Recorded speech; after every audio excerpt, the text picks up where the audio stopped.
Seif Vav, number 6. We move on to the next thing, v'yakar, beauty.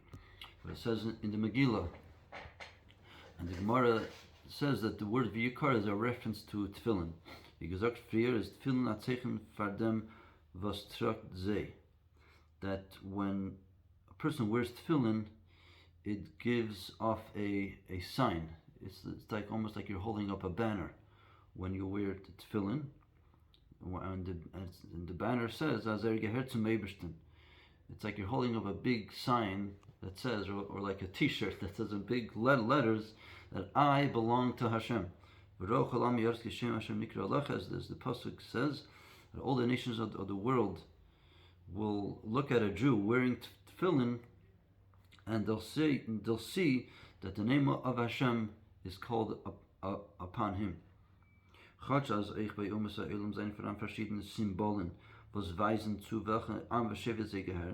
Now again, you can find by the non-Jews, they too have different signs and different flags or different emblems or logos that this logo shows that they belong to, whether it's a tribe or nation or denomination. But again, by contrast, by the Jew, our symbol, our banner, our t-shirt is in a whole different way. And this is through tefillin. Tefillin on halten. Let's take a look at tefillin. Tefillin contain the parshias. They have the pieces of parchment that have written in it the passages of Torah. There's the bottom, there's the backs of the tefillin, ritzuis, and then there's the straps. Und sie alle seien gemacht geworden mit Eir, and all of these are made from hide, from an animal, from the fell from a behema. Die tefillin legt men auf the linker hand and auf den Kopf, as we know. Most people at least put their tefillin on their left hand. That's because most people are righty, so you put it on your left hand. Und durch dem ist men meshabi der Herz und die Kopf.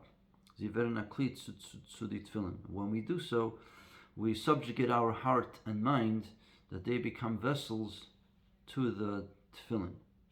In plug means at first glance, was for an art hat es in seichel, what kind of place does it have in intellect?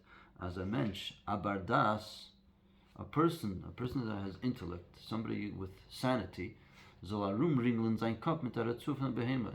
That sounds really wacky and crazy. A guy, he goes and grabs a piece of hide from an animal and just smacks it onto his head. Like, what are you doing? Shabbos sein Tamech verlebt zu a behemische Fell von die Batten Parshies. And through smacking on this piece of hide onto your head, and then you smacking it onto your hand, suddenly this is going to subjugate your heart and your mind. Sorry.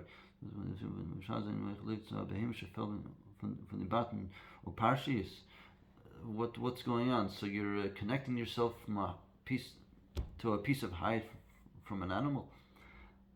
Elavus, what must we say? If the parshis is ungeschrieben Shema, it's not obviously. It's not just you're smacking on it. You're not just taking a random piece of hide.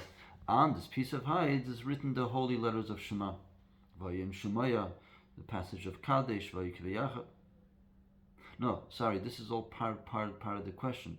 How is it suddenly that you grab a piece of hide and suddenly you're writing the Shema and suddenly it becomes holy? Is doch das selbe angeschrieben in seinem Meichbelevel Pachis, wenn legt Tefillin, welche sein Ausbesser das. Und der Unterschied ist nur, was mit Tefillin ist das of behema. Only difference really is, only when it's written on a piece of hide does it subjugate your heart and mind to Hashem. Wollt sich es noch gehandelt wegen a klein Kind, was hat kein Seichel nit. If we're dealing with a child, let's say the mitzvah was you got to take your 2-year-old or 3-year-old child and put on the tefillin with him, a child that his mind and brain is not developed fully yet. This question that still stands, we haven't gotten to the answer yet. How is it that we take a hide from an animal that's grazing in a field and suddenly we write in it some holy words, it subjugates our mind and heart to Hashem. So if this were the case with somebody that doesn't have seichel, that doesn't have intellect, like I said, let's say you use the mitzvah of tefillin is to put it on with a 2-year-old, okay, it wouldn't be such a strong question. It's over the din as a cotton with film. That obviously doesn't fly, because we all know the halacha. A child should not and cannot put on tefillin. And as we know, when a child reaches 13 years old, menvert bardas, which is the age when a child's mind is fully developed into adulthood,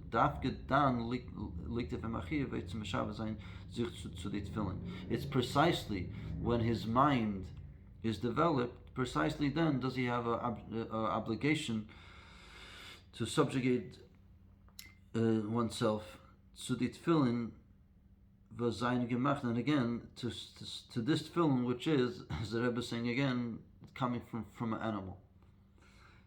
In the behema gufa fun irfel, and furthermore, it's not we're taking a piece of steak and we're putting it on our hands. No, we're taking the skin of the animal.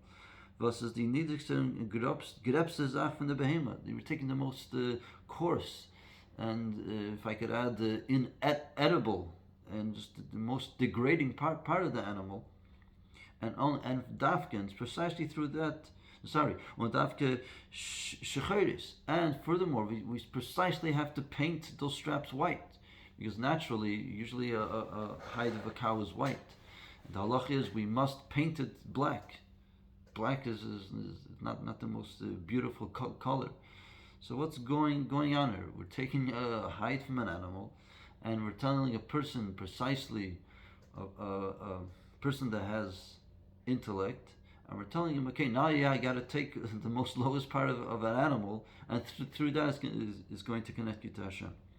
Now, wie bald das in dit Film ist angeschrieben, Shema Yisrael Hashem Elkein Hashem Echad.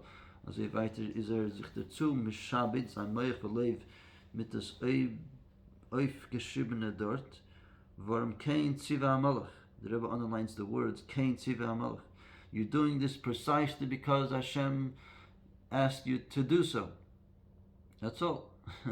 It's only because Hashem decided that we should take a skin of an animal and through that to connect ourselves to Him. Und das ist der Geschichte zwischen die Jesus bei Goyim bis lahavdil tefillin.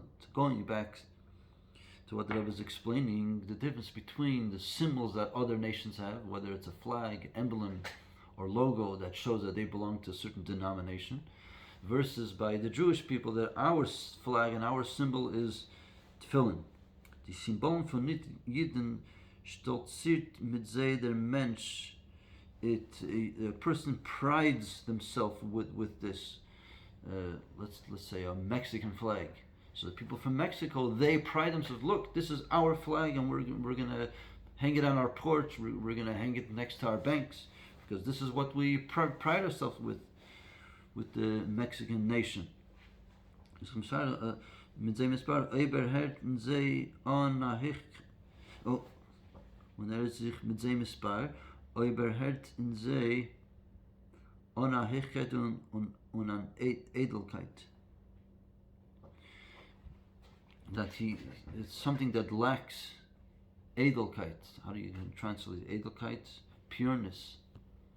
There's that Yefich v'cholu. Dagegen, I'm not really sure what the Rebbe means to say, or something that by the nations, when they pride themselves with the flag, it's not connected with anything selfless ideas. It's always just priding myself. Dagegen, das was jeder sich mispar mit Tefillin. By contrast, a Jew, when a Jew prides himself with Tefillin, he wears his Tefillin proudly. Is dafke b'shas is an shol behema shcheiz dafke. It's precisely because it's coming from an animal, and the lowest part of an animal, and precisely because it's painted black.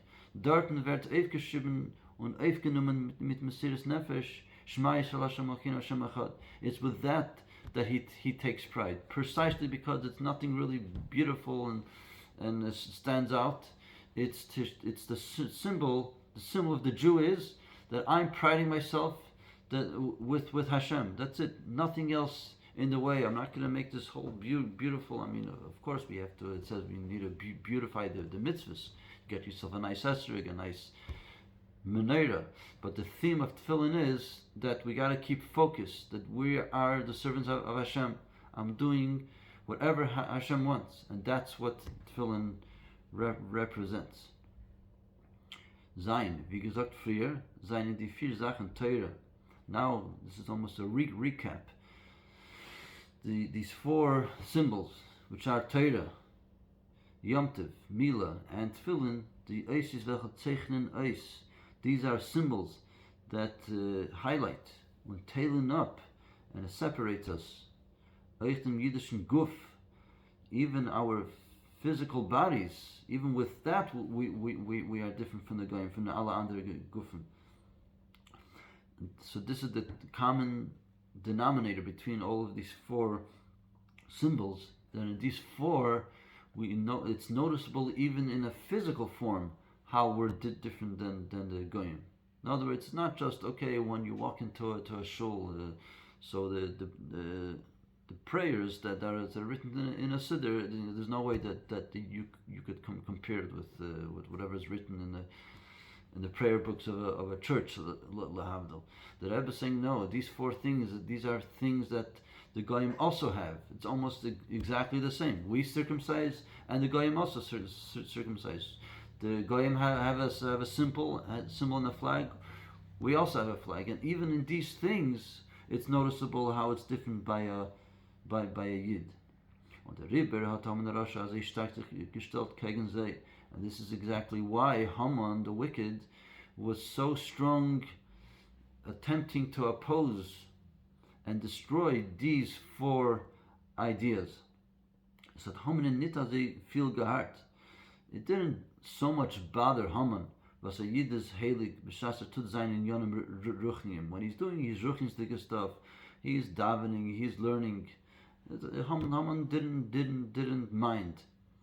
When you're in shul, you're holding your siddur, you're davening. Okay, I'll let the Jew live.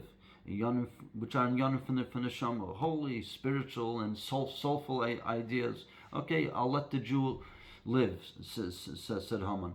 Shas, es kommt zu Gashmistika, wie die Matafir. Oh, but Haman says when it comes to those Gashmistika, those physical things, Guf, very much connected to the body of a Jew. In Azelche in Yonim hat Haman geteinet, zunder sich nicht ab. Don't make yourself different than us, the Goyim. Sei gleich zu Gei Chas Hashem. You need to be the same as us, Goyim Chas Hashem, said Haman. So again, a Jew sitting in shul, he's davening, or you're learning your Torah, your Gemara.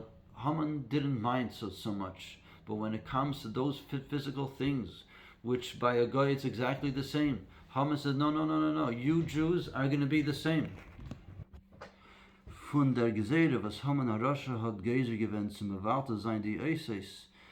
Now, from this decree, which Haman HaRasha attempted to place upon the Jews to abolish these four mitzvahs that are specifically connected to the body, the Kedusha was is da by Yidden, which is the holiness that the Jewish people possess.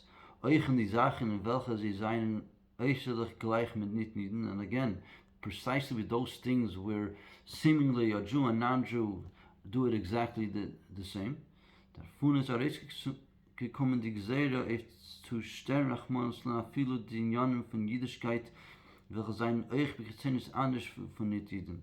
From that decree of abolishing the physical stuff that the Jews and non-Jews seemingly are alike, from there it spilled over, and Haman attempted even to destroy even those things where we are inherently different than the non-Jews externally. And from that it spilled over. It got even worse, where there was this terrible decree, as we all know, to total annihilation, God forbid, of all Jews. So interestingly, it doesn't just stop there. It's not like Haman said, okay, you know what, I'm just going to make this decree on these four things. No. It doesn't work that way. Because once you start, you don't stop. Weil wie gesagt früher. And this is because, as we said previously, says the Rebbe, der etzemahus. The Rebbe underlines the word etzemahus. The core essence von a Yidin is kedusha, it's holiness. Und der Rebbe b'shas me will abteilen from kedusha.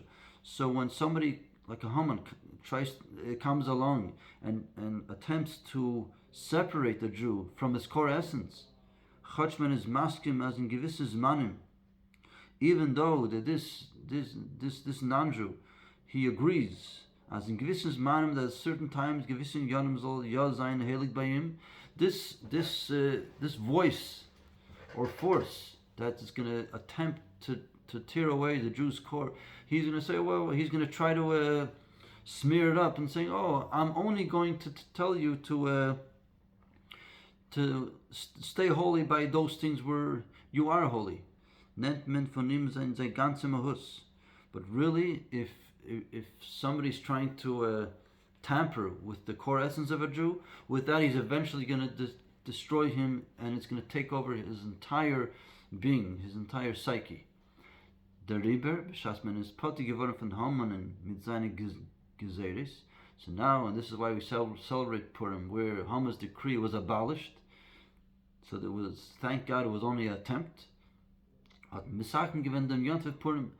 So the sages established this great and happy Yontif of Purim.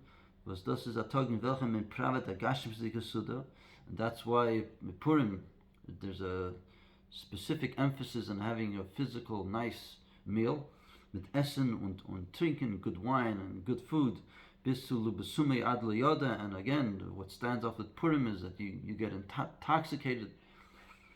B'shas meise is there lo yoda.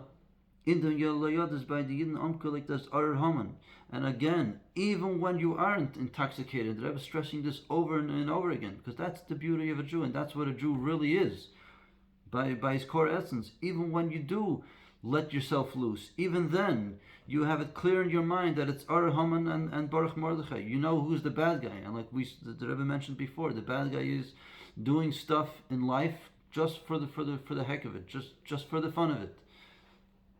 A Jew, everything in life has to be done with meaning.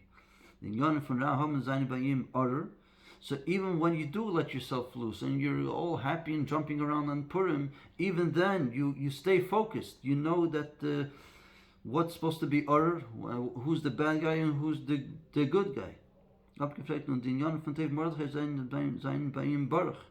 The Haman stuff by you is very clear that that's the bad stuff. And who's good? Mordechai is good. Even when you're intoxicated. And